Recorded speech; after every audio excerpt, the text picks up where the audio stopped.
Just keep swimming. The Scott Fish Bowl is underway, and tonight we share our cheat sheet with targets and fades for SFB 14. Grab a pen and a beverage. It's the IBT podcast coming right at you.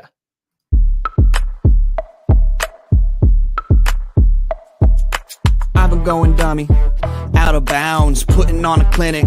Stick around, carrots in my hardware. KC, caught him in the crosshair. Look at me, been the guy calling Mr. MVP. Keep your ass on the bench by my MPC. Earn my stripes like I fixed this league. Your dog's on the turf, my dog's in the street.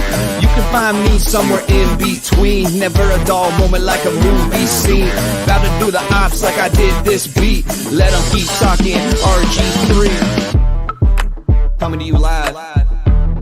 This is the In Between Fantasy Football Podcast. All right.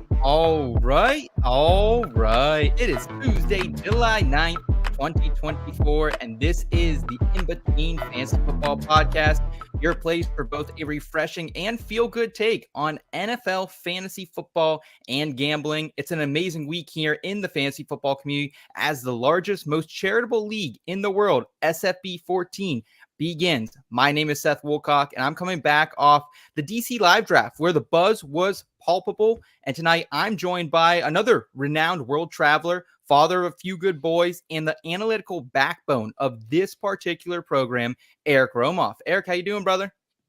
Man, I'm doing good. I'm also fresh off of a Scott Fish Bowl live draft. Yeah. I dove into Houston about, 14 hours before that hurricane hit. So we squeezed in a quick draft, got to meet a bunch of cool people, got to meet a member of the IBT family, my guy Mike, drafting in the Bow Bandit Darville division alongside myself. Shout out, Mike, if you're watching right now. And the big takeaway, if you have the means, if you have the time, if you have the desire, you need to be drafting live if you're in Scott Fish Bowl. It is an elite experience. It is a choice that I'll be making from this point forward. Absolutely. And I love what you did, man. You got in, you met up with some IBT family members, had a couple drinkies, and then you got the fuck out of Dodge. That's what I like about you, Eric. Always ready to shady dip on command there. Also joining us on screen tonight is a man who represents IBT well with his blend of fantasy sports and entertainment content. Boston's boy, Steven Lawson. Steve, how we doing today, brother? Doing great. Fresh off a 12-hour shift at work, and I'm feeling fresh and ready to go. Let's go. Well, we're going to need your energy here tonight, man, because tonight on the program, we are loaded. We're going to do some temperature check, look at some SFB targets and fades, help some people out who are currently in their drafts. Then we're going to do some Would You Rather, our fantasy football and entertainment blended game. Kyle Scott will join us for that, and then we'll round it out with From the Forum, answer your questions. Let us know in the chat, how is your Scott Fish Bowl draft going so far? Can we help you out at all? Do you have any picks we can help you make live on the clock? We'd love to help any way we can. And also, please help us welcome in the man holding down the production in the back end, a Mariner and a Mets fan living in a Buccos world, a man who was just a few points shy, I think, of being the valedictorian of his IUP communications media class, Kyle Scott. Kyle, how are we doing tonight, man? I'm doing fantastic. A couple lies that it is not a Buccos world, unfortunately, for everyone here in Pittsburgh. It hasn't been a Buccos world in a long, long time. And I was nowhere near valedictorian, my friend. Hey, C's get degrees, right? That is 100%. I am proof. Can confirm. Yeah, maybe it was my other IBT host, Elliott Hicks, on our NASCAR program that was pretty close to that. But either way, we appreciate you being here, Kyle. I also want to welcome in the IBT family. We had nearly 30 new subscribers last week on the channel, and that's because of y'all hanging out with us each and every show, making sure that you're interacting with us here in the live chat or in the comments afterwards. We greatly, greatly appreciate it. Looks like Dame was ready to rock and roll tonight early, saying, "What is up, good people?" Good to see you, Dame. Thanks for tuning in. And Disbanded Brotherhood, we appreciate you as always, man. Thanks for making some time for us. And Albert, good evening, IBT. Good evening to you, Albert, as well. And Mr. Scampers, what's up, IBT fam? I've seen Mr. Scampers in the Twitter streets last couple weeks. He's been putting out some thoughts. I think he's drafting from the 102 in Scott Fish Bowl as well. So good to see him tuning into the program tonight as well. And just a reminder, guys, we are 7 draft night out tickets away from giving away the Swiss Army knife Taysom Hill signed autographed jersey. And I'm super excited about drafting it out. We're just about a month away from it now. That's our live draft party in Canton, Ohio, a part of the Fantasy Football Expo. Eric, just 7 more tickets, man, and then a little giveaway here on the channel.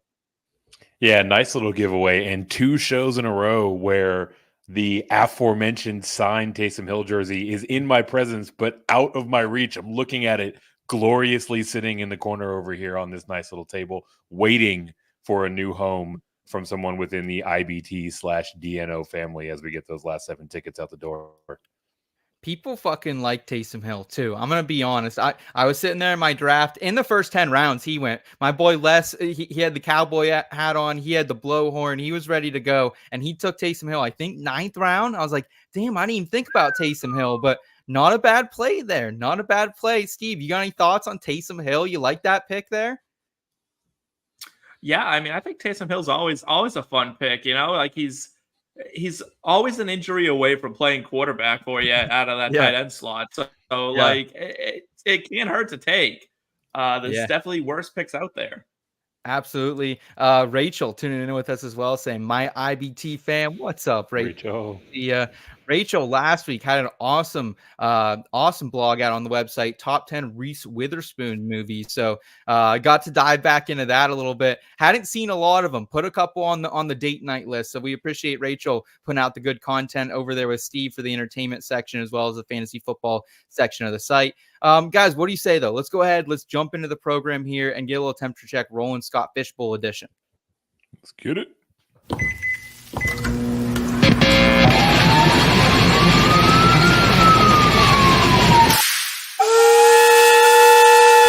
Temperature check. That's really spicy. Holy shit.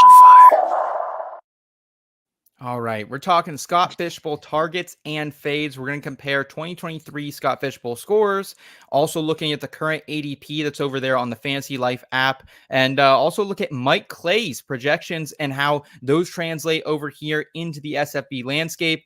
Got to shout out Mike Clay. He's a Kutztown PA State scholar, so we appreciate Mike Clay and everyone who put together his projections in SFB form. Eric, I want to start with you, man. You were live on the scene. You're feeling good this weekend. Let's start with the good. Let's start with the targets. Who are people we're looking at trying to hit that draft button here on in Scott Fishbowl 14? Yeah, so a lot of my personal strategy was to punt on some of the skill positions and aim for players that could take advantage of the scoring system, mainly those that are getting volume and those that are involved as a member of the return team. So the first target for me is Khalil Shakir. He is number 37 off the board. He was wide receiver 10 in Mike Clay's updated projections there. A lot of that has to do with his projected involvement as a returner. You might see him on both punts and kicks. At minimum, people feel pretty good about him being involved as a punt returner. But if nothing else, he's one of the few special teams targets that also should have a pretty significant role as an actual receiver, as a wide receiver in this offense. By my money, I actually think he'll be the wide receiver 1 among the Bills pass catchers. So I think he is a fantastic value or target at value currently. And then you add on the upside of him being involved as a returner, and he could easily creep into the top 15, the top 12, even the top 10, like we saw with Rashid Shaheed last season. Dude, I'm here for it. And let me tell you, I've been sniped twice this week on Khalil Shakir. One in the show sheet here. You got to it first and you put down him as one of your targets. And I was looking for him in my league as well. I should have pounced on him. I wanted my running back 4 to give me a little depth there. I got some old fuckers at the position. So I was like, need to have some depth there. And Khalil kind of got out of my reach there. Never made it back to me. But yeah, I mean, I think you put it very well that he is one of the few guys we're targeting for return yards that also is going to be involved in the wide receiver action as well for their team. Yeah, and I think Dalton Kincaid will be the number 1 target there, but I also agree with you. I think Shakir will see more targets than Steve, your guy, Keon Coleman. I know you love Coleman a lot. I don't like Coleman just from a rookie standpoint right now in redraft, just more of the fact he's never had over 800 yards in a collegiate season. Would you be targeting Khalil Shakir here, or do you only really want Coleman a part of this Bills wide receiver core? If it comes to Scott Fishbowl, I absolutely want Shakir. Maybe not over Coleman yet. I think Keon Coleman has the potential to be very Mike Evans-esque in the NFL. And I think that's going to translate from day one. I think the Bills drafted him for a reason, but I think Shakir is going to be a great value for Scott Fishbowl. Outside of Scott Fish, though, I'd probably avoid him, but I love him for the Fishbowl. We saw in my draft, Eric, I don't know about you, but I think Shaheed went in like the 4th or 5th round, like ahead of guys like Malik Neighbors, Devonta Smith, really some elite wide receivers. So that was kind of crazy to see. Would you be like, where would you be taking Khalil Shakir? Because I waited till about, I think, the 9th round, 10th round, and he was gone a little bit before then. Yeah, I was targeting him in the 6th round in my draft, and he went a couple picks ahead of me there in the 6th round. To your prior point, Shaheed went in the 4th round as well. Shout out Michelle Ball Blast M was drafting right in front of me and basically just picking straight out of my queue the entire day. She went in and just put on a clinic. But yeah, she definitely kind of broke the seal on the kick return guys. I thought that might initiate a run. It stayed a little bit quiet. And then Shakir was the next player off the board in the 6th round. And that got people into the, to the Mims, to the Tuckers of the world. That's where the light bulb really went off. Instead of looking at this kind of fringy wide receiver 3 on his own team, let me look at the fringy wide receiver 3 that's also going to return kicks. Yeah, I'm with you there. I like actually Shakir better than a guy like Marvin Mims. I know he's projected a ton of return yards, like wide receiver 2 in Mike Clay's rankings, but I just see more versatility on all sides of the ball for Khalil Shakir here. Looks like Scamper saying Curtis Samuel going after all of them. I know, man, but Curtis Samuel's a little bit gimmicky. I just don't think I can put a ton of trust in him quite yet. I don't mind him. Like, I think he will be the Bills wide receiver 3. He's going to be in the starting rotation for me. I don't mind him as a target either, but definitely does not have the upside in this format that Shakir does. Steve, who's someone that you're liking here for Scott Fishbowl? I know you're in a slow draft, so might not even have the availability to pick them as of yet. And so if you're in Steve's division, do not listen to this. Avert your eyes. Block your ears. So my pick is Justin Fields, and where kick returning is a real thing in Scott Fishbowl, there are rumors that Justin Fields might return kicks for the Pittsburgh Steelers this year, which means you could get quarterback production and kick return production out of one player. Like Justin Fields, at the very worst, right? Let's just say that he doesn't wind up returning kicks. There is no question in my mind that he's the best quarterback on the Steelers roster. At some point, he's going to take over that starting job. And you're going to have a QB1 because we know what Justin Fields can do on the ground. Add into the fact that he may be returning kicks early in the year, he's going to have value the entire time. So I think he's like one of those sneaky picks that could wind up putting you into the position to potentially make a run in the Fishbowl, which is what we all want to do, right? We all want to brag that we've, advanced to that promised land. I like this call. I really love Justin Fields. I like it a lot, man. And I drafted him in my own league. I think I got him maybe the 13th, 14th round. And I wasn't really factoring in the kick return just because we hear a lot of bullshit coming out this time of year, especially out of Pittsburgh there. Except he's shredded now. Did you see that picture? He's like coming out. He's all like buff. Looks like a wide receiver right now. I will say, like, I tweeted out earlier today or yesterday, like, I don't think there's a better lottery ticket in Scott Fishbowl late in the draft than Justin Fields. Because if he does upend Russell Wilson at some point, their bye is week 9. And I will say their schedule down the stretch, like, they're playing all their AFC North games literally in the back half of the season after that bye. So I don't love that from a scheduling standpoint. But still, this guy was an overall top 15 player in Scott Fishbowl 13's in Scott Fishbowl 13 using SFB 14 scoring. So you could have yourself a stud quarterback by the end of the season. Why not take the shot here? Eric, would you be in a position to grab Fields as a potential like quarterback 3 maybe in late drafts for you? Man, we were talking about this off air a little bit. Seth and I basically drafted the same team. I grabbed Justin Fields in the 14th round for precisely that reason, right? Like, I think on merit alone, he is maybe not the better quarterback. I think he will allow the Pittsburgh Steelers to be more competitive if he's under center, right?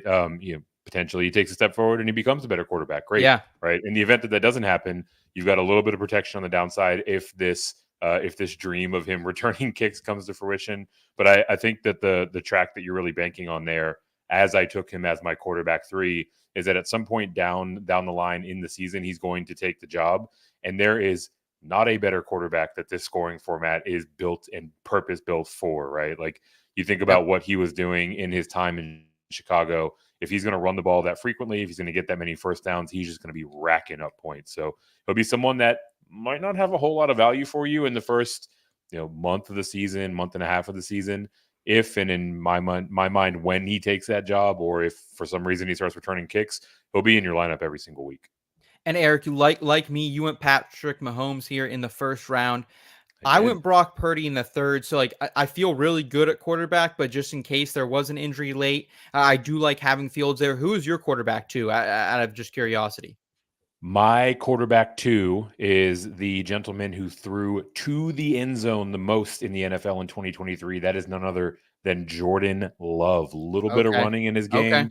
And if nothing else, a diverse set of receiving weapons available to him there in the Packers offense. So not exactly the 2 quarterbacks I was envisioning I would be drafting, but Mahomes and Love are my QB 1 and 2.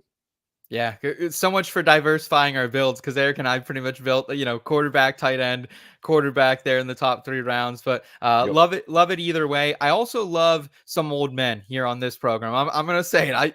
That's the theme of the program tonight. Old guys. I'm going for one of my targets, Travis Kelce. And listen, man, I get Travis Kelce. He's getting older. He's 35 years in age. But this is still the guy who last year in Scott Fishbowl scoring, tight end 1 in points per game scoring. And that was in a year where he only had 5 touchdowns, wasn't really fully healthy. Looking at Mike Clay's projections, has him right about 18th overall. That's where his ADP is. So I don't think he's a massive value, but I think he could be, because now the Chiefs actually have wide receivers to take the top off defenses. They can't run the 2 shell shit they've been running against Mahomes the last couple of years. There's no more MVS, no more Tony that are going to be out there as starters. Now we actually have some real guys in Hollywood Brown and Xavier Worthy. When we get Rashee Rice back as well from a potential suspension, I think Travis Kelce could be a monster here, because not only are you getting 1.5 PPR points per catch, but you're also getting an extra point for first downs from tight ends as well. Travis Kelce had 50 first downs last season on just 93 receptions. That's about 50% of his receptions he was going for a first down. That's 20th among all players and most among tight ends. And going backwards here, in 2020, he had the most first downs by any player, not just tight ends.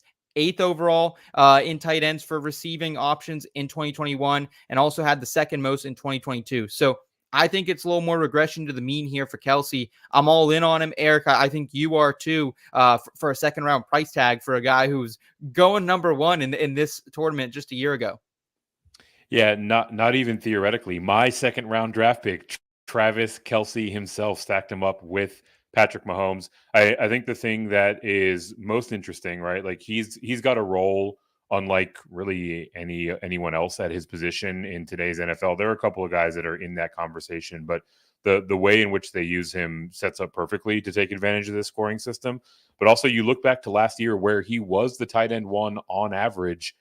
He only scored 5 touchdowns. Like, I think that the Chiefs offense is going to be a bit more potent throughout the entirety of the season instead of that kind of back half run that they went on in route to a Super Bowl.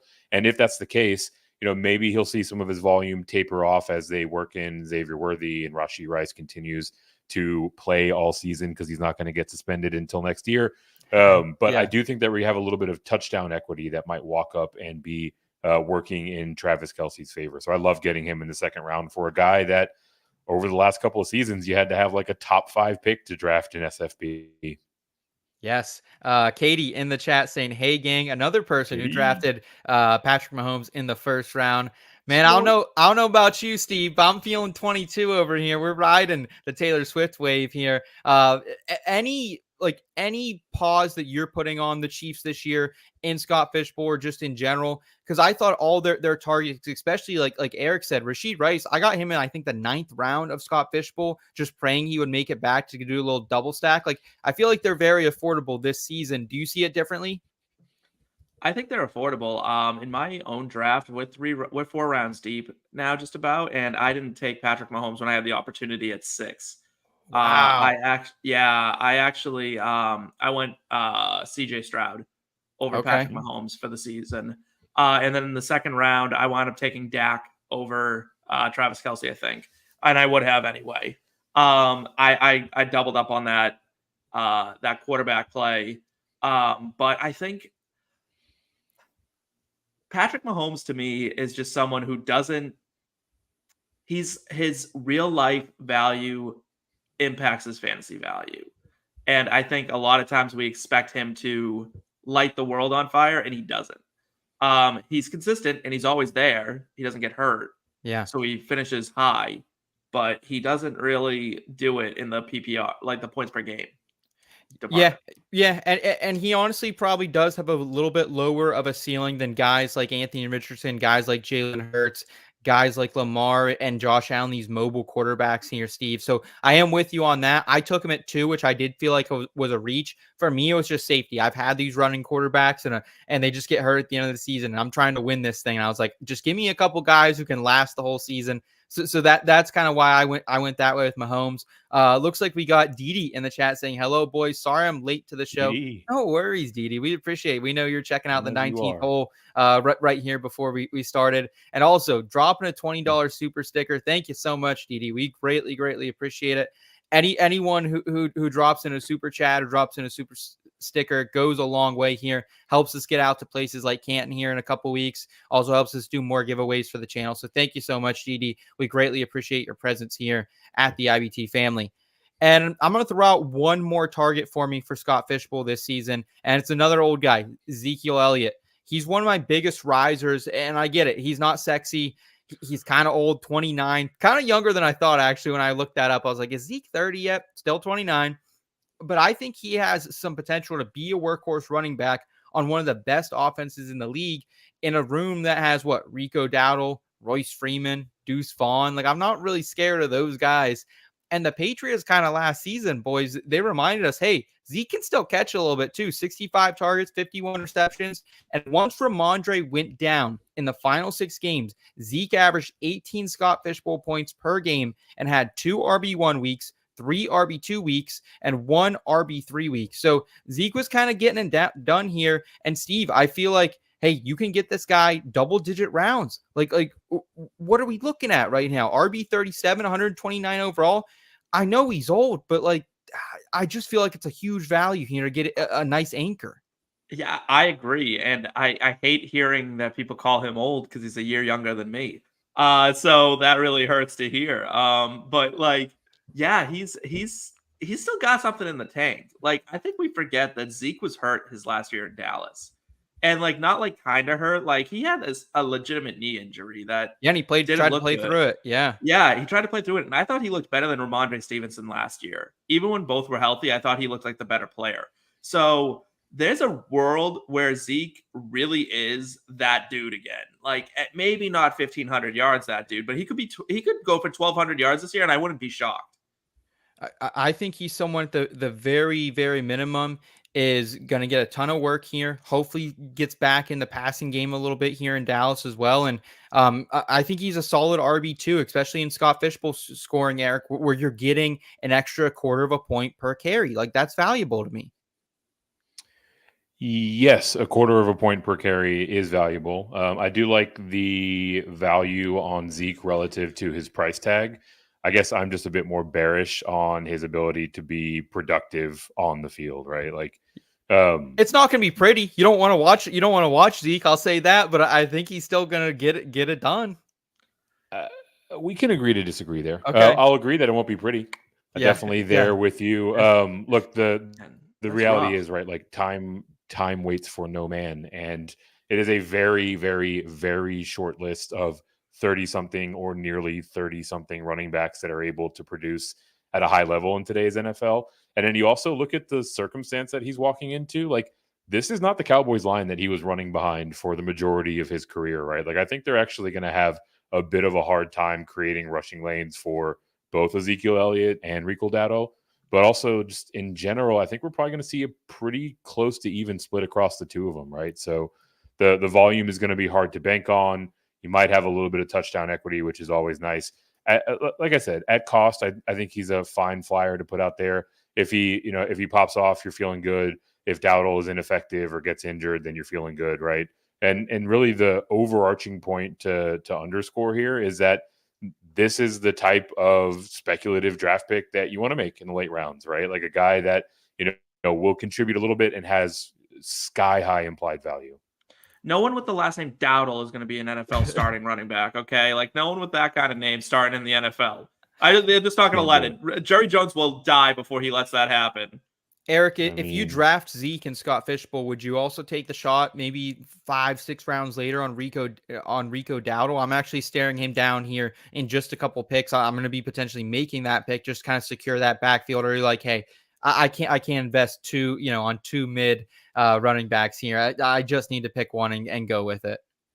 Yeah, door number 2 for me, right? Like I said, I don't think that this Cowboys ground game is going to be all that effective. So I don't want to spend 2 roster spots, kind of locking that up. Okay. Really, just plant your flag, right? Whichever guy you think is the one that is, has a better path to go off. Draft that guy and then move on, because the other one is just going to be a roster clogger. Yeah, that's a good point. That was kind of in my thought process a little bit here. I can get like a wide receiver with upside, or maybe just handcuff Zeke. So I wasn't sure what approach to go with there. So I appreciate that analysis. Upside. You're trying to beat 4,000 people, my guy. You need that upside. Yeah, that's a good point. Eric, who is someone that maybe we should not be drafting? Someone you're kind of fading right now. You think maybe the ADP has been a little too inflated on this particular player heading into Scott Fishbowl. Yeah, so this one hurts my soul personally, because Trey McBride was a feature on many of my winning fantasy teams from last year, but I don't have a whole lot of confidence in him repeating that type of season.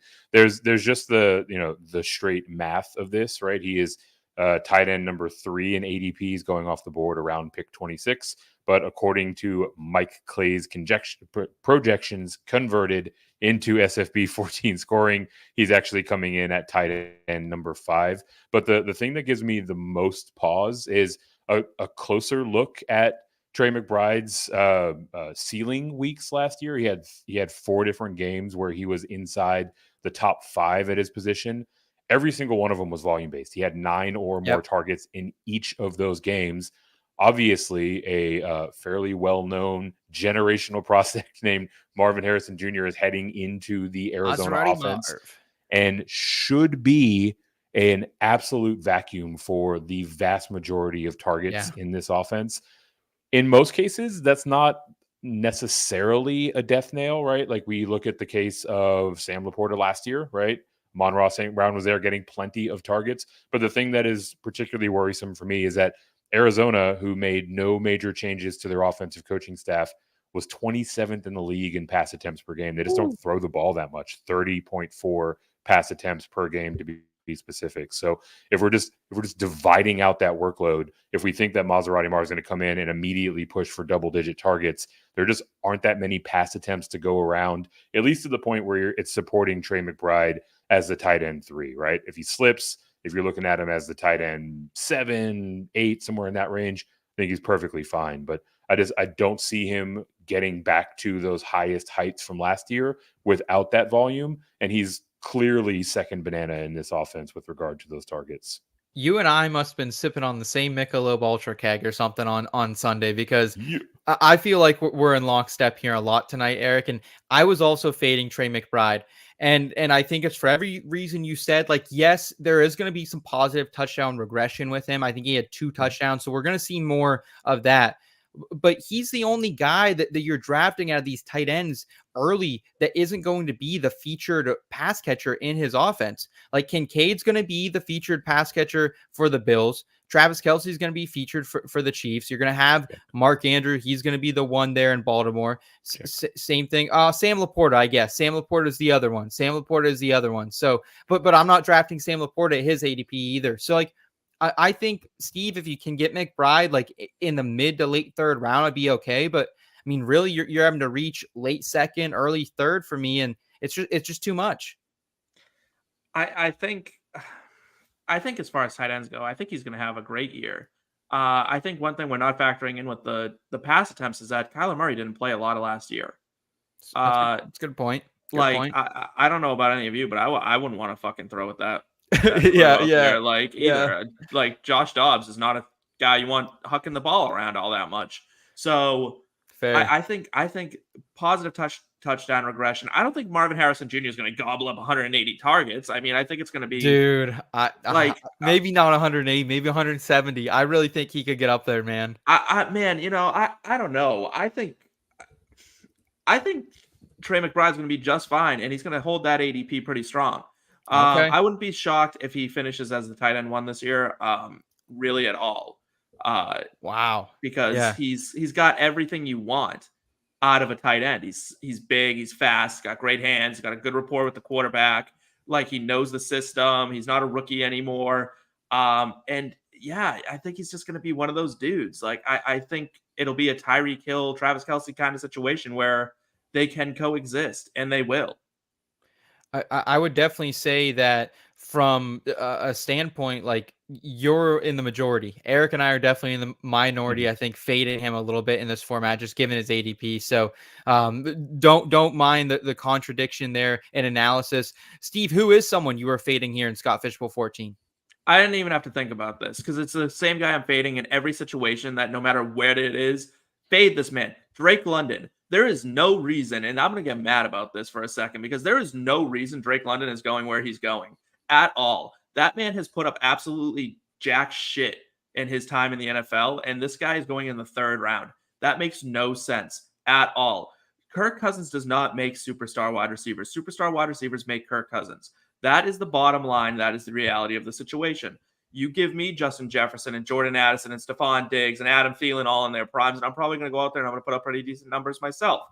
Like, this is not a kingmaker, okay? Drake London is who he's shown us. He's an 850 to 950 yard receiver. I don't know about almost that. all the targets, and he's not good at separating. He's not fast. He's not a good route runner. He's a big body who can make contested catches. So unless he really converts those and goes Kelvin Benjamin 2.0 on a season, what he really is Kelvin Benjamin every other season that he played in the NFL. He's big, he's slow, and he can't separate.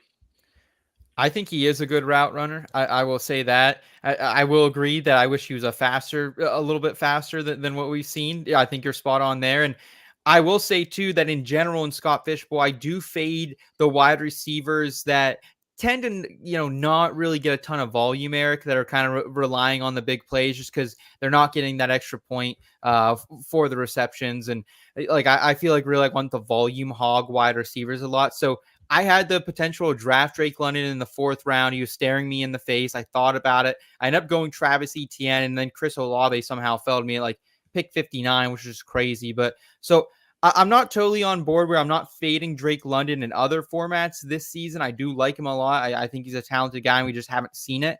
But in this format, I'm not taking my shot on him at wide receiver 11 ADP 44 overall. It does feel a little bit steep. I do agree with Steve on that. Eric, your thoughts?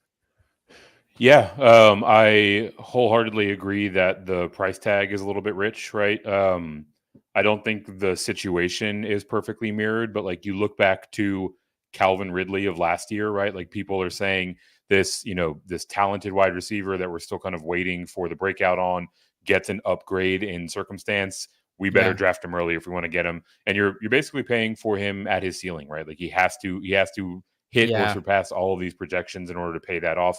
And that's just, regardless of who the player is, just a dicey situation to find yourself in. I agree with your point that the way that we've seen him utilized and the way that we project him to be utilized doesn't really fit super cleanly with the ways that you can, exploit the scoring system in Scott Fishbowl. I do think it's kind of interesting though, Steve, as you're describing this clunky guy that can't really separate, who just kind of has to win jump balls. I feel like you're kind of describing Keon Coleman, right? Yes. Like that is the straight line comp, right? But I'm not drafting Keon Coleman in the 3rd round. Like that's exactly. the thing. And that's I'm drafting the point, him right? late, and I think Keon Coleman's a little more everything. explosive than Drake London is. Like I think this Drake London has shown nothing. Not even in college could he separate. Like this man, he literally is glued to his defender. There is no reason Drake London got any hype whatsoever coming out, and people are looking, and I keep catching heat for it, where they're like, nope, he's crazy talented, he's had bad quarterbacks around him. Okay, bad quarterbacks exist across the NFL, and guys do just fine. Like, Geno Smith's up there in Seattle, hucking the ball to God knows, like, just chucking up leave prayers. Geno Smith. Don't and they're doing fine. They're doing fine. Baker Mayfield is down there throwing prayers up, and Mike Evans is doing just fine. Like, there's plenty of trash throwing footballs around the NFL right now, and wide receivers are making, lemonade out of it. Adam Thielen was a viable wide receiver last year with Bryce Young. Dame saying, dagger to my heart, fight on. Yeah, I don't want to attack Dame and the Drake London truthers out there, so we're going to go ahead and move forward. Divisive topic, I feel like, and he's going to be all off season. We'll see how it plays out here. His overarching point is bang on, right? Yeah, 1.3 yards of target separation last year. That was 80th in the league, despite getting the 4th most cushion, 6.7 yards among wide receivers, right? Like, people are giving him space. He can't separate. I mean, this very much so is the make or break year for Drake London. We will learn a lot about him.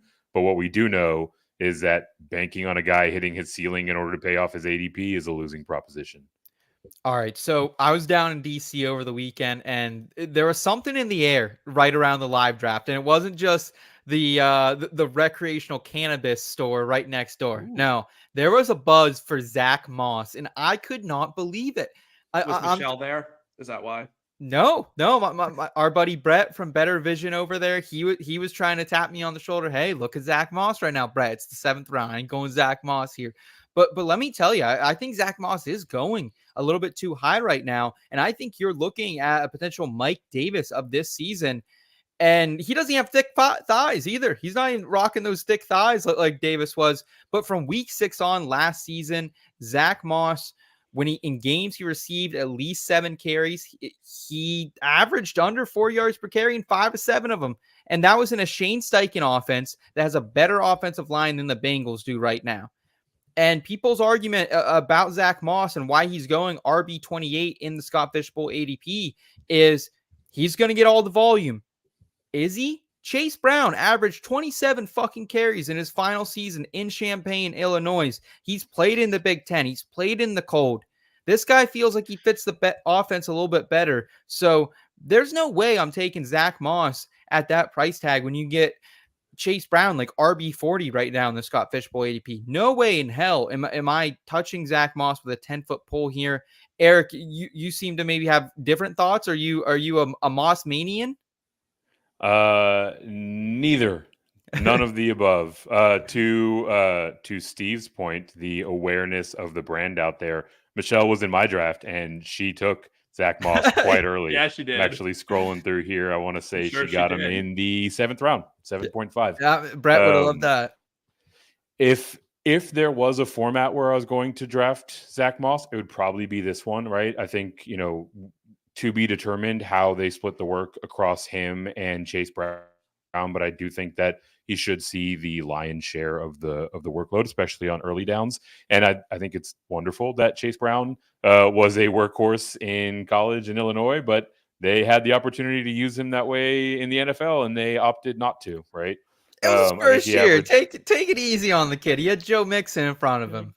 Dude, if we were basing our NFL fantasy decisions off of the peak volume and peak performance of guys' college years, we would be having some bad. I'm just saying he can take volume. People think he's just a scat back. This guy is not a scat back. That's all I'm saying here. I think he'll be in the mix, and I think he'll be in the mix more than most people are projecting, but not to the point where Zack Moss should be ignored, right? Like at price, I wasn't targeting him there, right? Like if he fell maybe like 15 picks or so, I would give a long, hard look at him. Just Or you're generally not getting speaking, them. You're not getting yeah, them I'm not getting them, and I'm also not really getting in the business at that point in the draft of guys that we know to be in split backfields, right? So Yeah. that's just not really the archetype that I'm targeting there. Steve, are you with me on Moss? You down on Moss, or are you just kind of like Eric and like, hey, I'm not targeting him at ADP, but I'm not fading him either.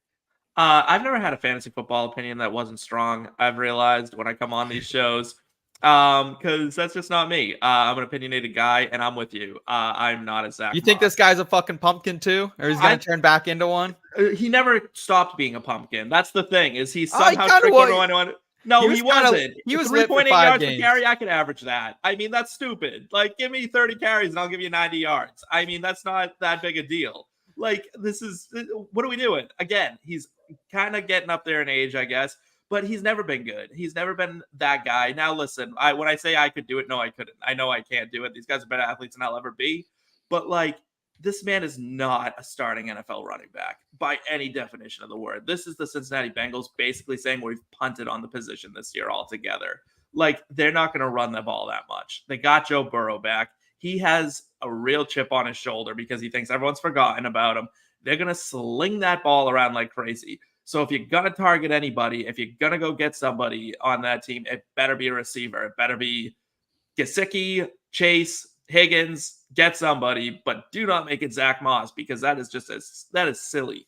Because Chase Brown is better than Zack Moss. Like, that's the reality of it. But for them to just dump Joe Mixon for nothing, they've abandoned the running game. I know there's a lot of love for Ball Blast here in the chat, so Rachel and those family members aren't going to be too happy with our call here. But nonetheless, let us know in the chat, guys. Like who were you drafting in Scott Fishbowl? Who are players that you were excited about or fading? Or let us know how your drafts are going right now too. We'd love to check in on the IBT family members teams as well. And guys, let's go ahead. Let's shift gears though here a little bit and pull a little game out of the bag called Would You Rather, and get Kyle Scott up here on the screen with us. Risky business, so that fair to say. Are you that hard on the rocks? We're chilling with a cold one, even bold one, or hold back. Would you rather? This ain't no simple matter.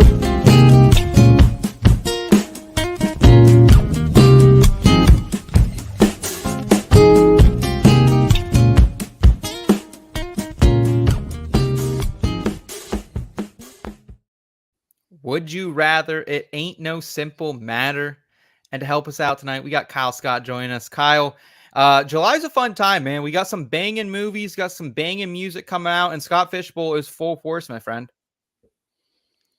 Absolutely. It is the height of culture right now. A lot of movies, a lot of music, summer blockbusters, baby.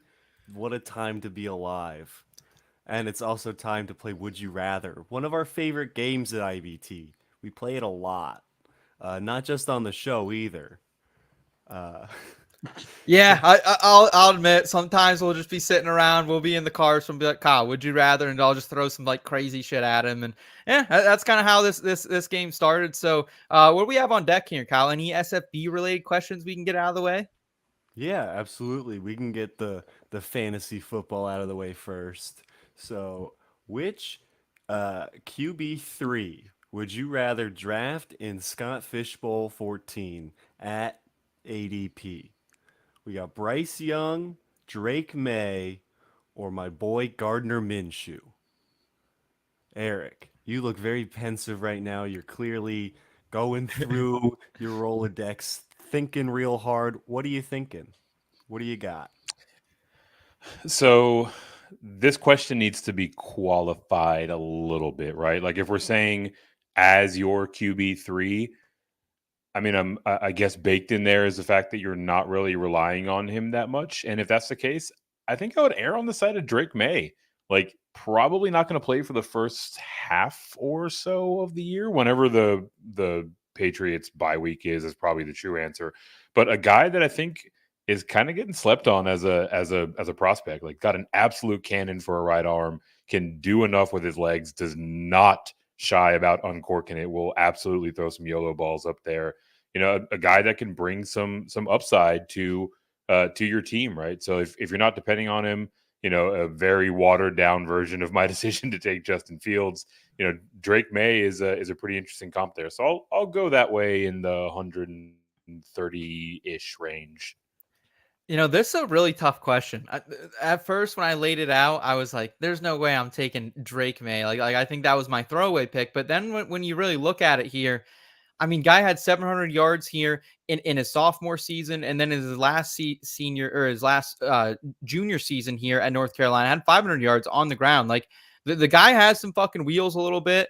I am worried that I don't know when we see him this season. It will be at some point for sure, but Jacoby Brissett, very manageable backup as well. So I don't mind you going with the upside play there, Eric. For me, it's Gardner Minshew, and it's just the default. I think the guy is going to be maybe not the starter for the full season, but I think he wins this job out of camp. I really do. I think Gardner is still that guy. And with pass catchers around him, like a Brock Bowers, like a Devontae Adams, like a Myers, like I think he has pretty good weapons there as well. So I think Gardner Minshew will be fine. And for going later than these guys, I like it. Do you follow me on that, Steve? Are you also in the Gardner Minshew camp here, or are you like our friend Mr. Scampers in the chat and saying, hey, Bryce Young, maybe we should take the shot on him? It's the second year. Dave Canales down there, the QB whisperer. I can tell you right now, it's not Bryce Young. I would go Drake Maye. I'd go Drake Maye, and it's just because of the running ability. It's all because of the rushing upside. Now there is a world where he doesn't see the field at all this year, and that could hurt. There's a world where he is very much a project, and the Patriots decide not to, stick him behind that offensive line that's not that good, with those wide receivers who aren't that good, and that could be a problem. So that can happen. I think in order, I'm going Drake Maye, Minshew, and then Bryce Young. I think Bryce Young is much like Zack Moss. He's a pumpkin. He's not good. He's bad. He's not my guy, and he never will be. We got our guy Tyler Bradley riding with us, saying, "What's up, crew? Steve has lightsabers behind him. The Jedi is live." Yes, sir. Kyle, what else do we have here in the bag for little Scott Fishbowl questions? Yeah, we have another question that's going to kind of branch Scott Fishbowl into the wider variety of IBT. I think this is a quintessential IBT would you rather question, and a pretty tough one if I'm being honest. So would you rather live draft Scott Fishbowl 14 without your device or cheat sheet, or without indulgences? So basically, without notes or sober. Seth, I have no idea what you're going to pick. Those kind of indulgences. I thought you were talking about my romance novels. My romance novels. Yeah, so I'll throw a few things right out of the way. One, I didn't need a cheat sheet for the first 3 rounds. I felt good. I've done enough mock drafts that I felt good. I was like, I don't need a device. I don't need a cheat sheet. I brought my laptop, didn't even pull it up, and just had my phone, had a couple spreadsheets on there with some different projections, some different ADP, some different rankings. That's a device, my guy. What are you talking about? No. So I'm saying, also bragging about doing this for the first 3 rounds, as if that's not. I'm doing this off the dome. First 10 picks, boom. Like, I picked the top 3 players in their position. I'm saying with the first 3 rounds, like I had it up, but I didn't need it, and I could go without it. So with that being said, though. It's because I checked my receipt today because I got it emailed to me. Got to write it off as a tax write-off right here. But at the same time, like I had 6 Michelob Ultras and they were awesome, and I also had some other indulgences and they were awesome as well. By this beer, like, do they pay us? No. If anyone's trying to get a sponsor from any beer company, it's Busch Light. But Michelob was the closest thing they had on tap here. But I will say, like.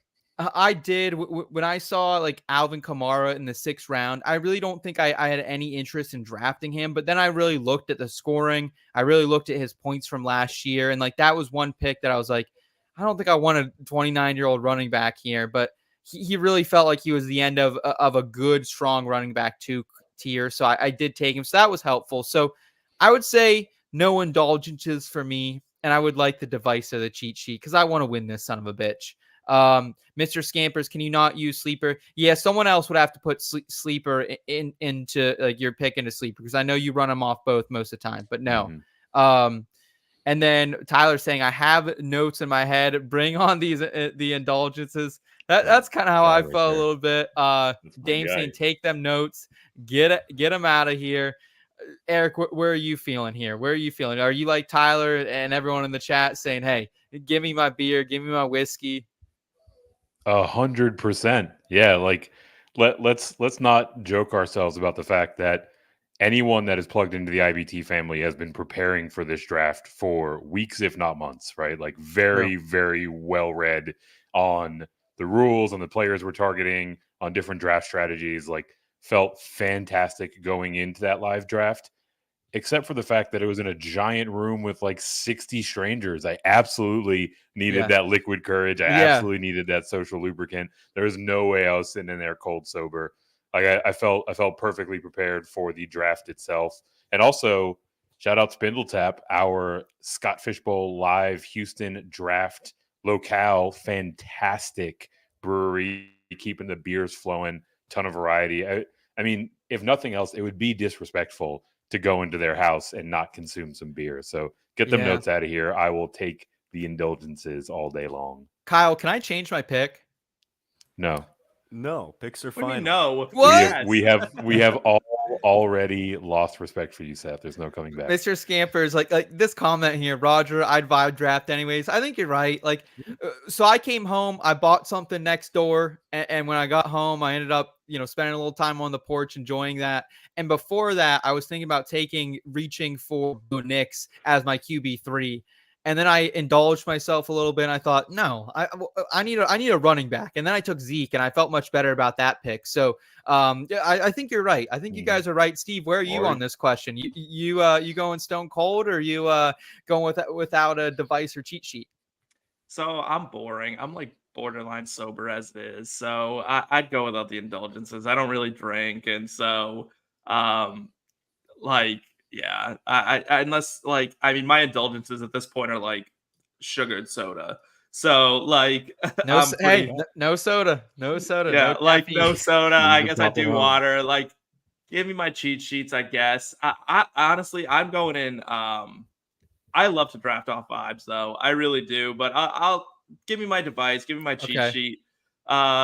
Cuz yeah, I mean I like other people drinking while I'm drafting because they make mistakes. Yeah, that's a good point. Like I'll sit there, I'll be stone sober, and I'll feed drinks to people all night long. I'll buy drinks. I don't drink them myself, but I'll buy them for everybody. Shots all around. In that vein, Kyle, that Steve is talking about, I had a buddy. He was in the draft over. His name is Joe Shuey, I believe. And at the 112, he went to take Justin Jefferson, and he put up the Van Jefferson sticker. But they let him switch it out. They let him switch it out to Justin Jefferson. Would you have been as kind, my friend? I mean, in that scenario, first round, I'll give it to you. After that, though, you're on thin ice as it is, buddy. Yeah. So, yes. Get your draft right. Yes. Tyler's saying noted. Coming to the expo, LOL. Steve buys all the drinks. I'll tell you what. Tyler and I were putting them back pretty late in the night. I don't know if Steve will be up at that point. I don't know. We were shutting them down. Shout out Rooftop Crew. Yeah, Rooftop Crew. I'll probably indulge at the expo. I'll make it one of the 4 nights a year that I drink, but yeah, and it's honestly not like it's just a weird thing. Like I just don't think it tastes very good, so I just don't drink that often. Kyle, the bar we go to in Canton, George's old school bar. My dad used to go there. He was a Boilermaker in Canton for a couple of years, and they got Busch Light cans, baby. They got 12 ounces. Any thoughts from you? I know you're not drafting in Scott Fishbowl live this season, but are you going without indulgences or without your cheat sheet, my friend? Man, I don't make a cheat sheet anyway. Like this is for me. This is really easy. I'm not drafting sober, and I'm not looking at any notes. So, come on. Yeah, that's a good point. Tyler say Rooftop Crew again, bringing a bigger cooler, but we'll have some Busch Light instead of IPAs. Hey, man, I woke up the next day feeling good. It was a no sleep till Brooklyn kind of weekend. And Mr. Scamper saying we were briefly part of the rooftop crew. He was, man. That's where I met him and Dame for the first time in person. So vibes were high. I think it was probably 3:30, 4 a.m., but vibes were incredibly high. Dee saying, I like my drinks, don't get me wrong, but Steve has a point. LO, people make mistakes, and that could be beneficial. If you're trying to win, Steve's got the right mindset for sure. Yeah, and Rachel it's definitely saying, the sharp play. Yes. Rachel saying can't wait for the expo. And don't let Rachel fool you. She's a sweetheart, but she was out there closing down George's with us as well last season. Kyle, what other questions do we have here for Would You Rather? Yeah, we got some cultural questions, some movies for you boys. We got Would You Rather see Deadpool and Wolverine, the third Deadpool movie where he teams up with Wolverine? Twisters, the sequel to Twister, where this time there are two tornadoes. Fly Me to the Moon, with Fly Me to the Moon. Sparks fly between a marketing executive and a NASA official as he makes preparations for the Apollo 11 moon landing. And Despicable Me 4, the fourth Despicable Me movie. I'd like to make an addendum to the Fly Me to the Moon. Channing Tatum plays the NASA executive. And if that's not a draw to that movie, I don't know what is. Just like that thought of Magic Mike being like, this is how we get to the moon, people. Like, and it's like really going for it. I think that's hilarious. And also, let's not forget the female lead in that too, Scarlett Johansson. Yeah, so they're at some absolute bangers, and Woody Harrelson's in that one too. So, Steve, are you on Fly Me to the Moon then? Is that your sleep? Because that movie's not getting a lot of hype compared to the other ones. No, it's not, and it's not going to from me either. Anyone who says that that's their pick out of these four is just lying to you. Let's be real. It's Deadpool and Wolverine, and that's a runaway. Deadpool and Wolverine is going to be $1 billion blockbuster all day long. It's Marvel getting on the right track. Ryan Reynolds is allowed to be his raunchiest, nastiest, Deadpooliest self, and they brought Hugh Jackman back as Wolverine with comic accurate costuming, and there's a rumor that Taylor Swift will be making an appearance. What? No way. In Deadpool and Wolverine. Yes. So the Swifties are going to be showing up as well. Like, this is going to be a big one, and I'm there opening night. I already have tickets. Like, I'm ready. Kyle, you're a Marvel guy too. Do you share the same excitement that Steve does? I wouldn't really call myself much of a Marvel guy. But you've seen what all the Marvel like standalones, at least up till what, and at least up until like Infinity War. You've seen most of them. Yeah, up to like around Endgame or whatever the. Okay. Yeah. Those ones were. No, I'm in on Twisters, man. I've seen the trailer like 90 times because I've seen two movies in the theaters. So it looks dumb as hell. It looks really fun. Yeah, but it looks like it's a popcorn movie. Exactly. Yes. I want air conditioning and Glenn Powell staring into my soul with his weird. He's who I can't get behind in that movie. Why is this man a movie star all of a sudden? I can't get behind Glenn Powell. Like, something's wrong with me. Glenn Powell's on a fucking heater right now. This guy's throwing out banger left and right. People like he's so high, and like I'm not see. I don't know. Something's wrong with me. I don't see it. My thing is like I just think. Whether it was Top Gun, whether it was the movie he did with Sydney Sweeney, whether it was like the other one we just talked about, Hitman, a couple months ago, like this guy's been fucking rolling. Like if you watch the promo for this too, he has one line. It's like, you don't face your fears, you ride them. And I'm like, fuck yeah. Like I don't know if you guys like saw the show Storm Chasers back in the day. Loved that one.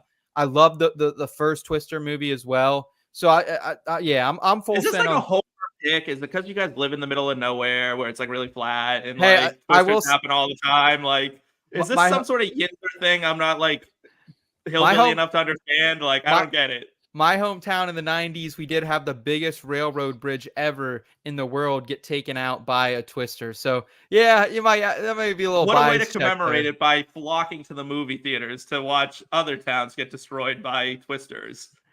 But Glenn Powell's in it saying cheesy lines, so that makes up for it. Eric, how do you feel? It feels like this very divisive in the chat as well. Rachel saying Twisters, and then Dee Dee originally saying Deadpool and Wolverine.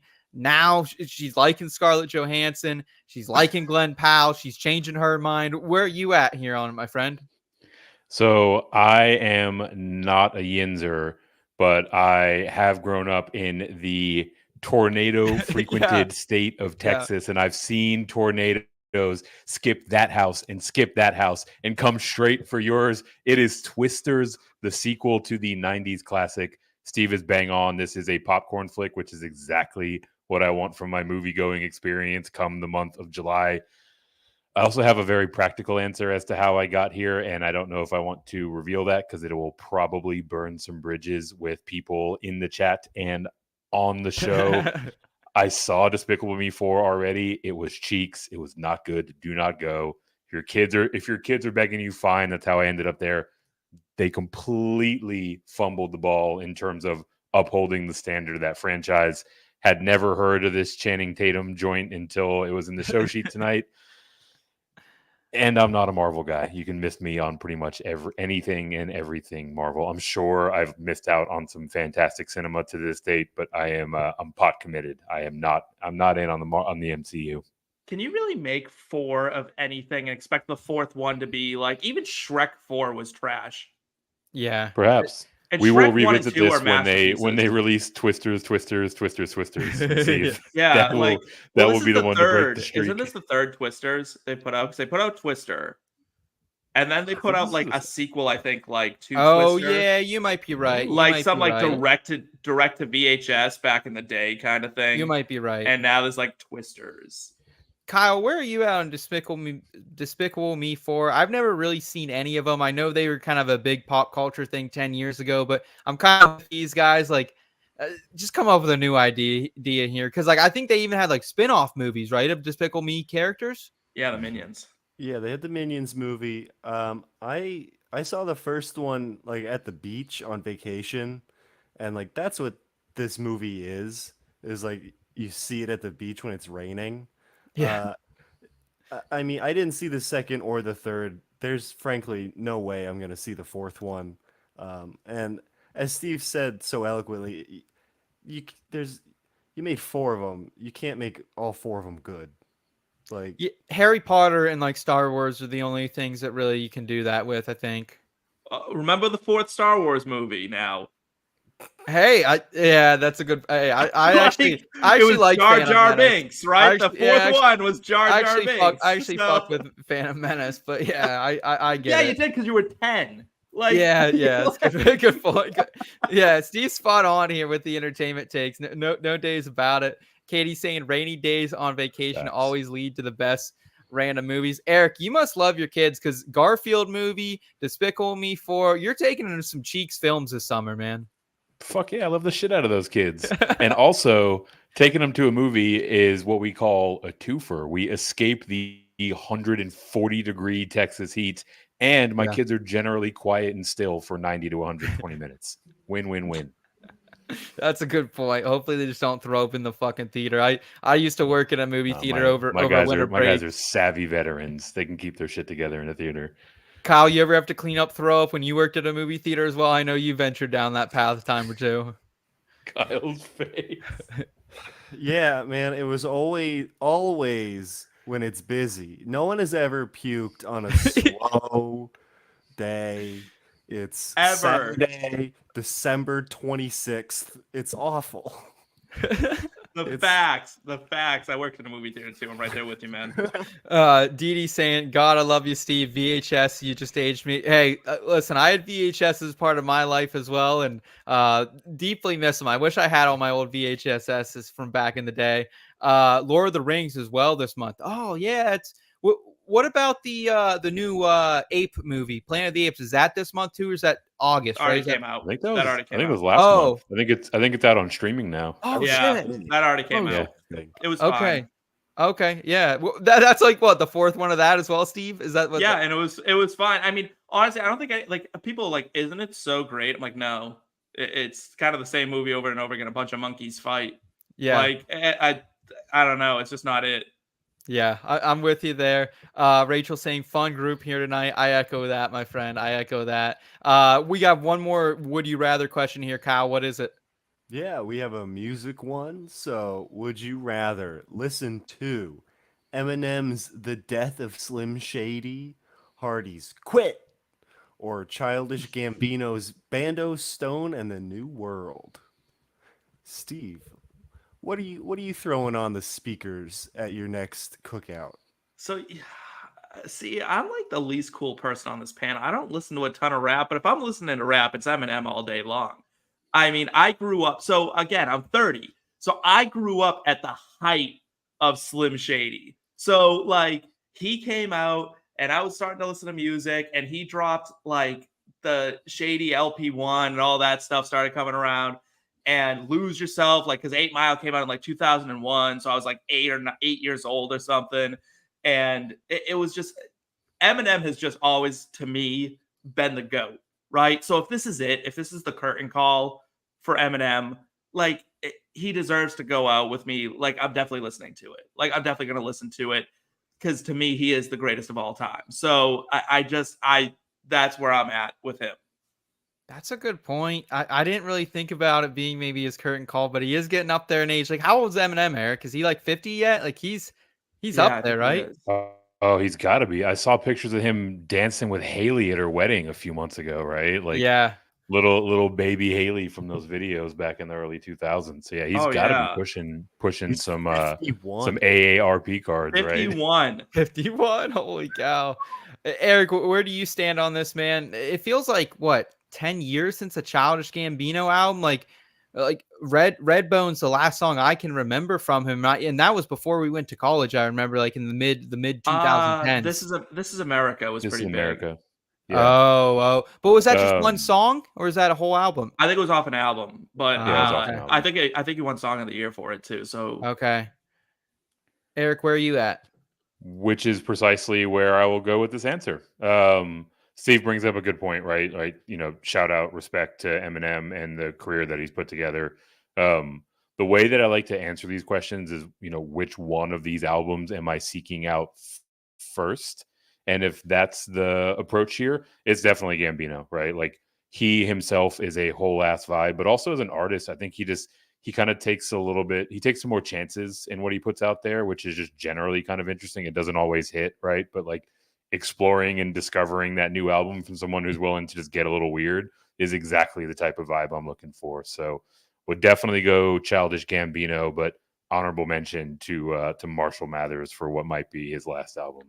I'll listen to whatever re-release Taylor Swift puts out Yeah. instead of all of it. So Mr. Scamper saying, I've not heard of any of these, to be honest. And then Dee Dee saying, how about Amon Amarth? That's a band. I had to just Google that and never heard of them, but they're a Swedish death metal band from Tumba. Yo. Okay. So yeah, our next show will be all about Swedish death metal bands and which ones we'd rather be listening to.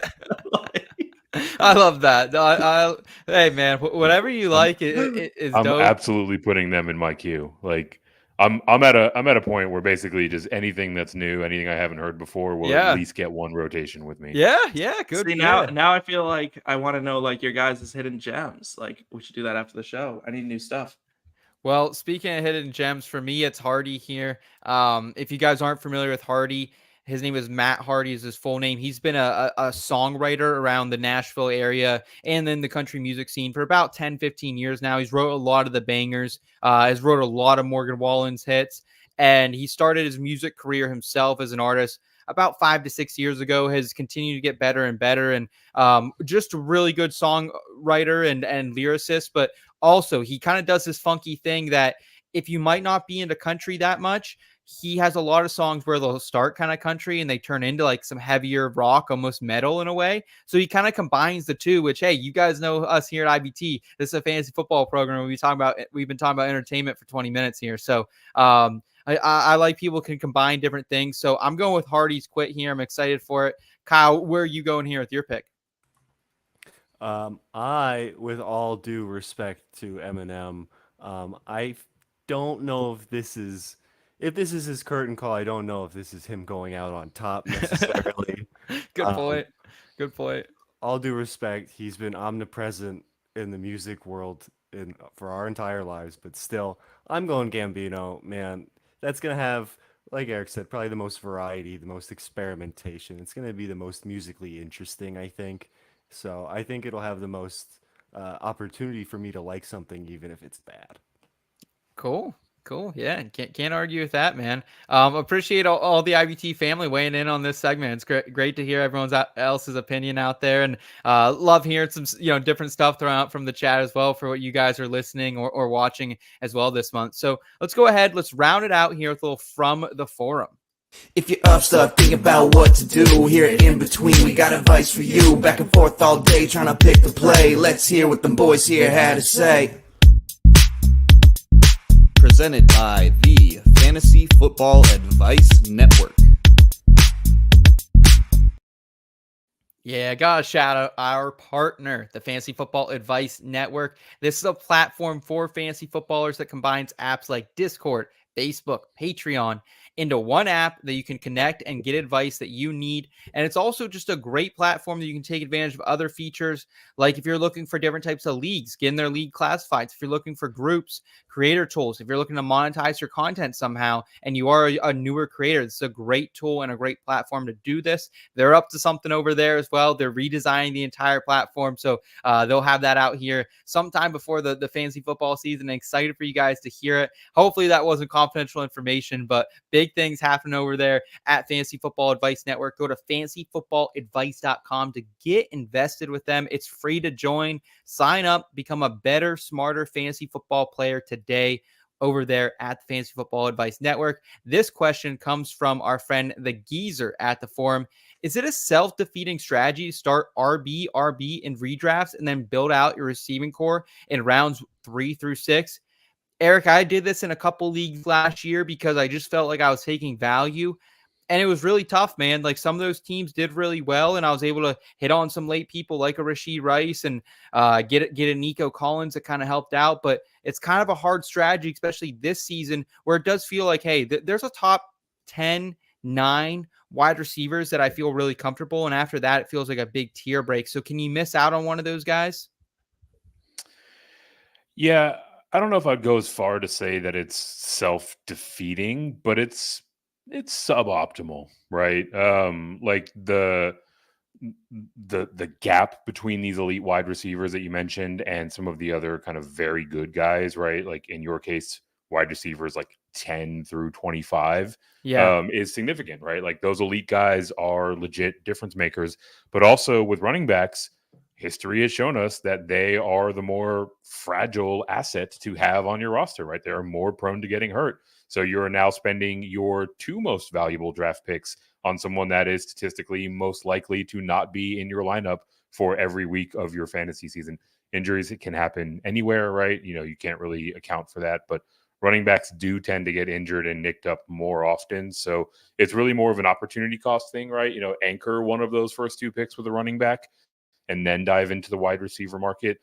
What I will say is if you are going to approach it, this is the way to do it, right? Like if you're going to go running back, you need to be thinking in no way about quarterbacks or tight ends until well later in the draft, right? And borderline punting those positions because there are some diamonds in the rough amongst wide receivers at 3 through 6, but it gets real ugly if you go RB and then take a tight end in the 4th round and a QB in the 6th round.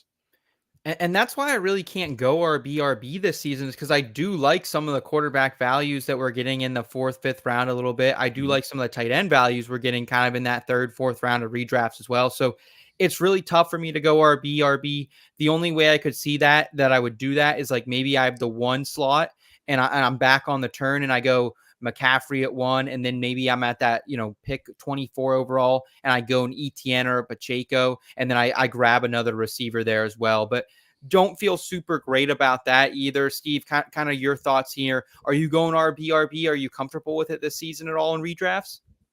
Yeah, I actually do like the RB strategy quite a bit because I think running back is the harder asset to attain in it is, yeah. fantasy football. So the reason you go RB is to lock down the most coveted position in fantasy football.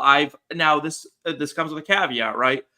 Are you able to have you historically, when you play fantasy football, do you find yourself getting those late round wide receivers that you find and get value on, right? Like not everybody's going to stumble into, the Chris Godwins, the Puka Nakuas, the guys like that. Yeah. But more often than not, if someone's going to sneak up and become a league winner, it's usually out of that wide receiver's position that they kind of catch off guard and they wind up putting up those numbers. It's hard to attain a running back. So I actually would go the opposite of you, Seth, where if I have the first overall pick, I probably am not going running back because you've missed out on the elite talent. Mm-hmm. But if I can get them on the turn and grab a Breece Hall, Derrick Henry 1-2 stack, I like. Yeah, it's tough. I'm kind of on that turn, and I've seen a lot of times in mocks that I've been doing, I'll have like a JT and a Jahmyr Gibbs fall to me. But to me, it's like in that range, I think, Eric, like I'd rather just take my shot. If that is JT, I want to lock up more times than not, or Jahmyr, and I don't mind a little bit, a lesser volume. Like I just rather pair that with Marvin Harrison Jr. Like if let's say Garrett Wilson, Puka Nacua, kind of those top 8 guys go. I'm taking the flyer on Marvin. If he's gone, then I would consider going RB. But like, I just think like you're always going to get really good trade value for a running back if they are healthy. But it's just so hard to invest in that position, like you said, my friend, just because the injury history there.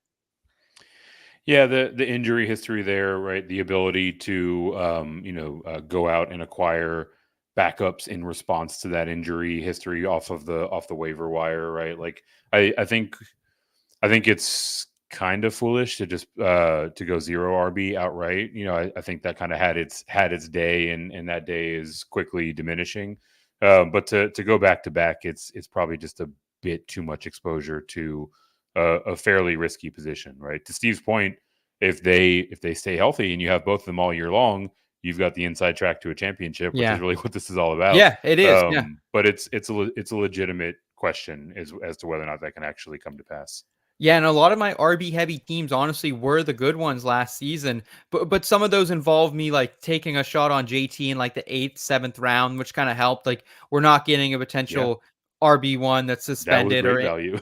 Yeah, dude, I had him everywhere last year. So, but it's a great question to kind of start thinking about these strategies, and I think the biggest thing we can say is like, hey, stay in between, stay water. Play the draft board, play your league mates. Like, what do you think they're going to do? Do you think they're going to go running back heavy in that 2nd, 3rd round? Or do you think maybe, hey, I can wait on my running back too as well? So great discussion here. I greatly appreciate it all. Tyler saying hero RB. Yeah, I like hero RB strategy a lot this season. That's kind of something I've been doing, is taking one running back of the first 12 and then waiting until 7th, 8th round to grab another. So guys, I greatly appreciate all the amazing comments, all the amazing interaction here tonight on the channel. We're continuing to grow this thing, and it couldn't happen without all of you guys weighing in on the conversation, letting us know your thoughts and opinions. If you want more from us, head over to inbetweenmedia.com. We have a great variety of entertainment, fantasy football, fantasy NASCAR betting, PGA content as well. So make sure you're checking that out. Eric, I know you have pros with Joe's here starting in a couple weeks. I just filled out the form. I was invited back as a pro, I guess. So we're going to run this thing back, man. Yeah, I had to make you sweat a little bit. We've actually got a clean sweep of fantasy pros here on the stage for year number 5. Steve is also making his return. I say that as I actually don't play or participate in any of this. So really just the two of you. But yeah, we're stoked, right? We're pretty close to filling our 3rd division. I'm still toying with whether or not we're gonna stick with the 4 or maybe expand to 5 or 6 this year. But here in the next, I'd say, week to 10 days, we're going to open up registration, and then we're going to start fundraising, making all that noise towards the end of the month and into Expo season. Can't wait.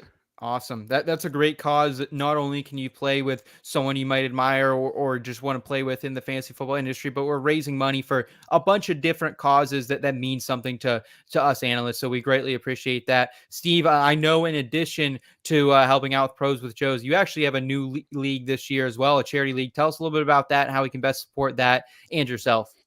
Yeah, no, the Rainbow Bowl. I got to give my props to Pros with Joes and Scott Fish Bowl and all those bowls that came before me and these tournaments that came before me that laid the way. But yeah, we were raising money for the Trevor Project. We've raised $2,800 in our first amazing. season. We have Amazing. 132 players right now, and I think I'm about to open another division to bring it to 144 for our first season. So I'm really, really excited. And signups are still open. So I'm not closing that off until the season starts. Cool. Signups are still open, and I actually don't know if this is true, so I'm just going to assume merch is still available. I picked up a Merch Rainbow Bowl is still shirt. available. Yeah, That thing fits like a tailored Italian suit. It's one of the most comfortable shirts that I have. Yeah, it is a so fire good. shirt. Go out there and Love get those it. shirts. Steve, where can they sign up for Rainbow Bowl? So if they go to my page, I have a link throughout my posts. I've posted it a number of times, and they'll be able to click the link. It's easy. It's your email, your sleeper handle, your Twitter handle, and your name. And that's all you need to fill out, and you'll be entered to be a part of it. So okay, sign cool. up. At Steve Lawson 93 for him. Eric is at Fantasy Nav. Dee saying she would love to support as well. And hey, Dee, come be my manager. Yeah, I guess that would be a co-manager. Yeah. So come be my co-manager this year. I help try to support 826 National, which is a youth writing foundation out there out of Chicago. So boys, thank you so much. Easiest way to support myself, Kyle, Eric, Steve is subscribe to the channel. Give this video a thumbs up if you enjoy it, and take care. Enjoy the rest of Scott Fish Bowl. Until next time, guys, you know what to do. Keep in between. Thanks so much.